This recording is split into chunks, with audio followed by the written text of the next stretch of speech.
Hey guys, just yesterday we began our pre-revolution talking about a lot of different things. Yesterday our target, we wanted to make sure that we were understanding taxation without representation, boycotts of British goods, the Stamp Act resolves, the committees of correspondence, and the Boston Massacre. As you guys know, we didn't get to the committees of correspondence. We ended on the Boston Massacre, so we're going to do a quick review today.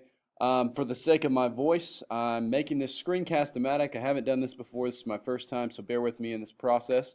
Okay, so first, let's review a few things that we talked about yesterday. The first thing that we went into yesterday was something called the Sugar Act of 1764. As you guys remember, the Sugar Act was pretty simple. The Sugar Act basically raised taxes on foreign refined sugar in the colonies, gave British sugar growers a monopoly on that sugar, meaning that the colonists couldn't buy from anyone else. So it was a huge problem trying to get sugar in the colonies because they couldn't produce their own. So they had to rely on the British East India Company. The next act that we talked about was the Quartering Act of 1765. Now, in the Quartering Act of 1765, hopefully you guys remember that it basically made it where the colonists had to provide any kind of housing or food, any accommodations basically, for British soldiers that showed up to their house. We talked yesterday that the main reason for the Quartering Act was so that the British Empire didn't have to provide food or shelter for the British soldiers while they were in America. This saved them a ton of money in the long run because they were already in a ton of debt from the French and Indian War anyways. And last of all, we talked about the Stamp Act of 1765. Now, the Stamp Act of 1765 was purely to make revenue for Britain, okay? The Stamp Act of 1765, shown by the stamp on the right, basically put a stamp on every single legal document in the colonies, pretty much making it impossible for the colonists to avoid the tax, considering they used paper in almost everything that they did. Their lines of communication relied on the things that would definitely have a stamp on them. So this act definitely affected most colonists in a very significant way. I'm going to skip that here. We also talked about boycotts yesterday, organized campaigns to refuse or buy, support certain products or services. You guys should know what a boycott is by now. We've talked about it multiple times. I think yesterday I gave an example in some of my classes about a particular student maybe boycotting me, they would have by themselves, and how much power they would have in a group. It was the entire class that was boycotting my class. Yesterday, another one of your targets was the Stamp Act resolves. Now, in response to the Stamp Act, the colonists came together at the Stamp Act Congress in 1765. There were delegates from 9 of the 13 colonies, and they basically came together to see what they could do about the Stamp Act and the Sugar Act. And essentially what they came up with was that they could just send a petition. They could just send a letter to the king in Parliament hoping that they would say yes to ending the Sugar Act and the Stamp Act. Yesterday, I asked you guys if you thought that it would happen. Most of you said no, but the answer was yes. The Stamp Act resolves worked. It caused Parliament to repeal the Stamp Act in 1766, but at the same time, they passed another act called the Declaratory Act that basically made it where Britain said, okay, we're not going to tax you right now, but we could tax you, but we're not going to, but we could if we really wanted to. Basically, Britain was saying, we are your total authority. There is nothing you can do about these taxes. If we want to tax you, we will tax you no matter when or where. Yesterday, we ended on the Boston Massacre, and we talked about how pretty much the revolutionary fervor, the unrest of the colonists was getting so severe in the colonies that a crowd of colonists in downtown Boston, they're starting to throw snowballs. They're speaking rudely to British soldiers. They're targeting those soldiers with their anger from all of these taxes. No one really knows why the first shot was fired, but a British soldier finally fires into the crowd, and soon after, all the other soldiers join in. They end up killing 5 colonists, and this is called the Boston Massacre by the colonists eventually. Few things we didn't get to yesterday. We'll see this picture a few more times in our time of study of the American Revolution, but if you look up in the top left corner of this particular picture, it says the Bloody Massacre, and this is known as Paul Revere's engraving of the Boston Massacre. A little bit later, we'll do a worksheet that has you guys look at this picture and kind of reason why a few of these things actually meant something huge to the colonists and also to the British Empire. But we'll deal with that later. Now, like we talked about yesterday, the colonies don't have much reliance on technology. It's still, the 1700s, so they're still speaking to each other with letters, newspapers. So in order for news to spread quickly, they have to be very efficient in the way that they share news. And they come up with a way to do this via something called the Committees of Correspondence. When you correspond with somebody, that means that you're just talking to them.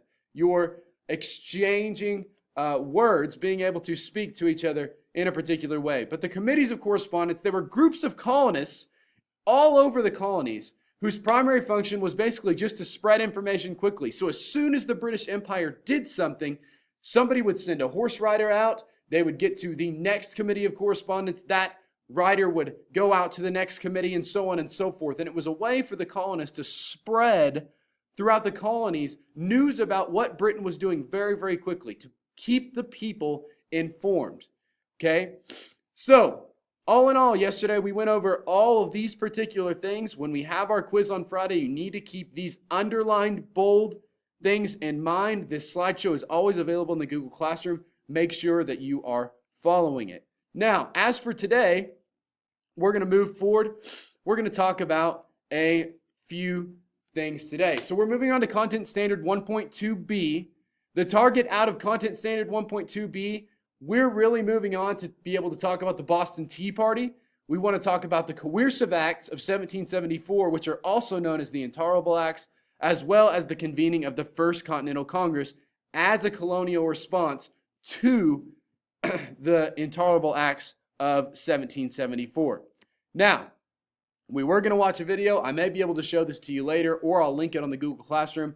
I'll let you guys know.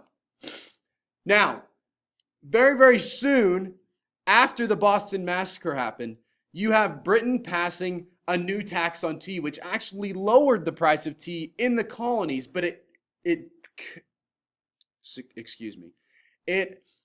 started enforcing the smuggling restrictions on the colonists, not allowing them to smuggle tea illegally into the colonies. So it frustrated a lot of the colonists because they needed tea. It's their favorite drink. It's exactly what they need to have.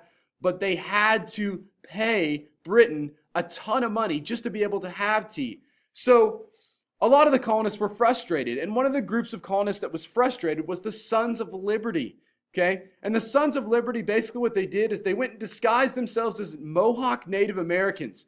They went into Boston Harbor and they boarded 3 ships. And during that time, they dumped 342 crates of British tea into Boston Harbor. That's 900. No, excuse me, that's not 900. I got a little excited. That's 90,000 pounds of tea straight into the water. That's like $4 million of tea going straight into the water. That's a huge loss for the British East India Company that was selling tea. All right? So this is definitely going to infuriate the British moving forward in this pre-revolution America. So because of this, I want you guys to take a little bit of time and I want you to stop and think, how might you think that Britain will punish the colonists for them wasting that much tea or that much money for Britain at this time? So I want you guys to take about a minute and think about this with your groups. I'll start talking again when it's time to talk.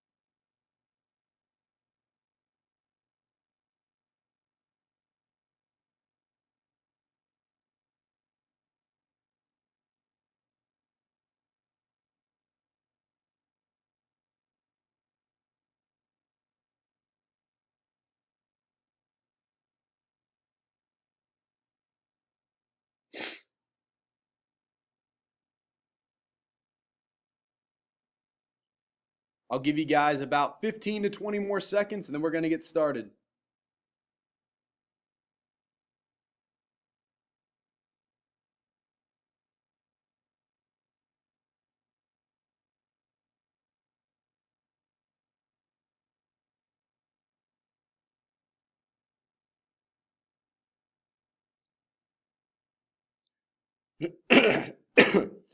All right, so basically what happened next, I know some of you may have been thinking, well, maybe they're going to tax the colonists again. That's definitely what happened. And the British Empire came down with the most harsh taxes and acts that they could possibly think of. And they were called the Intolerable Acts. They were so bad, they were intolerable. And if you ever see this called the Coercive Acts and the Intolerable Acts are the exact same thing. So really, the Intolerable Acts were a series of law. The very, very first thing it did was close Boston Harbor until all the tea that was thrown in the water was actually paid for. And this was huge, especially for the economy of Boston, because they couldn't make any money being able to trade with any other countries with their harbor being closed. That was huge economically for Boston, and it hurt them money-wise moving forward into the future. Another thing that it did is it strengthened that Quartering Act that we talked about earlier, okay? So earlier we talked about the Quartering Act as allowing British soldiers to stay in any colonist's home and they had to provide them with food. But it expanded the act saying that it allowed the British soldiers to stay in the colonist's home. They could use whatever supplies that they need. They could stay however long that they needed, and they had to provide them with food. Now, this was a huge burden on the colonists financially, and it was definitely proving to be a task for a lot of colonists to even be able to take care of themselves, let alone the British soldiers that were coming into their homes each and every day. And the last thing that it did is that it limited the power of town meetings. Now, some of you may be thinking, well, a town meeting, that's not really a big deal, but it is. The town meetings were the only ways for the colonists to be able to get together and speak about what the things that the British Empire were doing to them. It's the only way they could get coordinated action for boycotts. So when the British government came down and said, oh yeah, you can't really meet very much. We're not going to allow you to meet in town hall meetings because that means you could be conspiring against the British Empire. That was huge for the colonists, and it definitely upset them moving into the future. So, the Intolerable Acts, they're a series of law, closed Boston Harbor, strengthened the Quartering Act, as well as limited the power on town meetings. Now, the next thing that I'm going to mention very quickly is the Townshend Acts of 1767. It happened 2 years after the Intolerable Acts. Okay, this isn't one of your targets, so you don't necessarily have to write anything down, but basically it was another act that put a huge tax on everything that Britain imported. Okay, still the colonists had no say in the taxes, and so still it was taxation without representation, and you guys should know what taxation without representation is. And the last thing that I'm going to talk about is the Continental Congress. Now, I forgot to make a slide for the Continental Congress, and I am so sorry for that. So we may have to go back and go over it again. But basically, the First Continental Congress was the first time that the colonists actually get together and they create a group of people that were called in response to the Intolerable Acts that were passed. Okay, these groups of colonists, it was members of colonists from 12 of the 13 colonies, Georgia. Yeah, basically they didn't show up. So basically they were called in response to the Coercive Acts. And what they were trying to do is they were trying to come up with a peaceful solution to be able to stay with Britain without necessarily rebelling. So they sent a petition to the king to see if anything could be done, but their petition failed. Okay, which is eventually going to lead us to the Second Continental Congress, which is going to formally declare independence away from Britain. But that's something that we're going to talk about next. So the Continental Congress was truly significant because it was the first time the colonists are getting together. They're trying to make decisions together rather on their own. It's kind of like Benjamin Franklin's Albany Plan finally coming to fruition several years after he wanted it to happen. So today, we wanted you to understand the Coercive Acts, the Boston Tea Party, and the First Continental Congress as a response to the Intolerable Acts. Thanks for watching, guys. If you have any questions, I'll answer them soon.